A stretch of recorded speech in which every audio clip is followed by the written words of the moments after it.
भगवान शिव की महान युद्ध कथा, महादेव का प्रचंड रूप। कहानी की शुरुआत। हिमालय की ऊंची पहाड़ियों के बीच बर्फ से ढके कैलाश पर्वत पर भगवान शिव शांत ध्यान में बैठे थे। चारों ओर गहरी शांति थी। हवा में सिर्फ डमरों की हल्की ध्वनि और गंगा की कलकल सुनाई दे रही थी। उसी समय पृथ्वी पर एक भयानक संकट आ गया। एक शक्तिशाली दैत्य कालकेतु ने कठोर तपस्या करके ब्रह्मांड से अपार शक्तियां प्राप्त कर ली थी। शक्ति मिलते ही वो अहंकारी बन गया और उसने देवताओं तथा मनुष्यों को परेशान करना शुरू कर दिया। कालकेतु अपनी विशाल सेना के साथ नगर नगर पर हमला करता, मंदिर तोड़ देता और लोगों को डराता। पृथ्वी पर चारों ओर भय का माहौल था। देवता चिंतित हो गए। वे सभी मिलकर कैलाश पर्वत पहुंचे और भगवान शिव से प्रार्थना करने लगे। हे महादेव, पृथ्वी पर एक भयानक संकट आ गया है। कालकेतु नाम का दैत्य सबको परेशान कर रहा है। अब सिर्फ आप ही हमारी रक्षा कर सकते हैं। भगवान शिव ने धीरे धीरे अपनी आंखें खोली। उनकी आंखों में तेज चमक रहा था। जब तक मेरे भक्तों पर संकट है, मैं शांत नहीं बैठ सकता।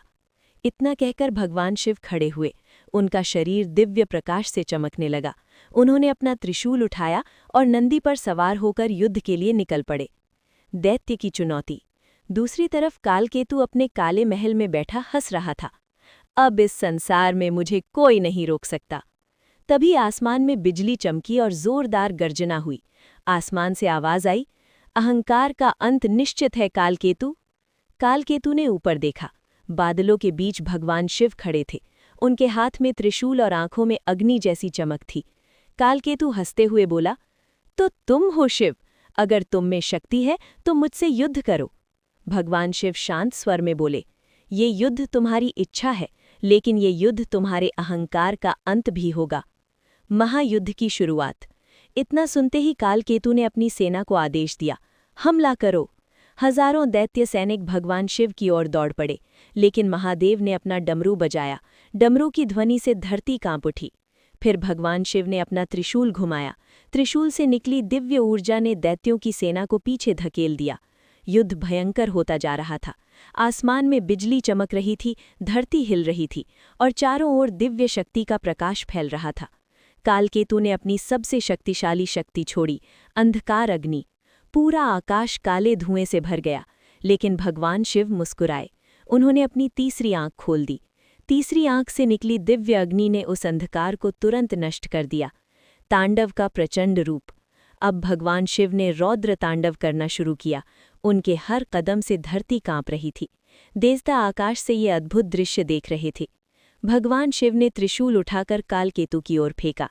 त्रिशूल बिजली की तरह तेजी से गया और कालकेतु की शक्ति को तोड़ दिया। कालकेतु घुटनों पर गिर गया। मुझे क्षमा कर दो महादेव, मेरा अहंकार ही मेरी हार बन गया।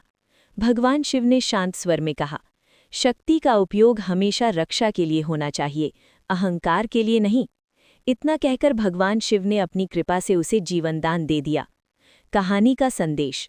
उस दिन के बाद पृथ्वी पर फिर से शांति लौट आई। लोग भगवान शिव की जय जयकार करने लगे। देवताओं ने कहा, हर हर महादेव, और भगवान शिव फिर से कैलाश पर्वत पर ध्यान में बैठ गए। लेकिन एक बात हमेशा याद रखी गई, जब भी संसार में अधर्म बढ़ता है, महादेव अपने भक्तों की रक्षा के लिए जरूर आते हैं। भक्त हो तो वीडियो को लाइक करो और चैनल को सब्सक्राइब जरूर करो। हर हर महादेव।